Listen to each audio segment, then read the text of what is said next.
If you woke up tomorrow and your exchange balance said zero, would you know exactly what went wrong, or would you realize you'd been relying on a bulletproof reputation that doesn't actually exist? I've been using Kraken for years because they're one of the few OGs that hasn't suffered a catastrophic, MT-GOG-style wipeout. But unhacked doesn't mean unflawed. Looking back at their history, the real lessons aren't about North Korean hackers, though they've tried. It's about the gaps between corporate security and personal responsibility. The most recent wake-up call happened in June 2024. A security researcher found a zero-day bug that essentially let them print money. By initiating a deposit and canceling it, they could still get credited the funds.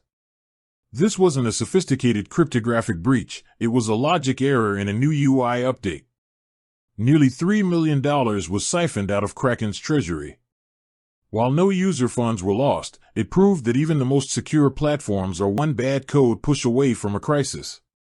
The lesson? Never keep more than you're willing to lose on any exchange, because human error is the one thing you can't audit away. Then there's the insider threat. Kraken recently revealed they caught a North Korean agent attempting to get hired as an engineer. This is the new frontier. It's not just about firewalls anymore, it's about social engineering at the highest level. If they had succeeded, they wouldn't have needed to break in, they would have had the keys.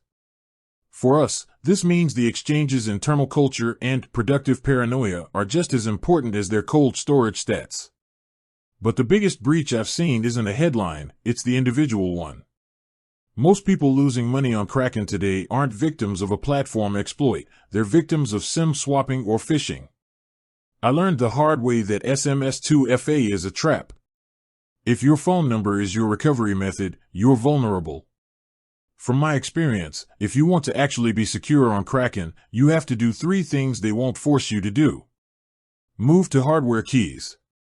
Throw away SMS2FA and use a YubiKey or passkeys. Turn on the global settings lock. This puts a time delay on any changes to your account, so even if a hacker gets in, they can't change your withdrawal address instantly. Use the master key. It's a separate password required for high-level changes, adding a layer that most people ignore until it's too late. Kraken is battle-tested, but the perfect security record is a moving target. The moment we stop being paranoid is the moment we become the next headline. With that said, thanks for watching and until next time.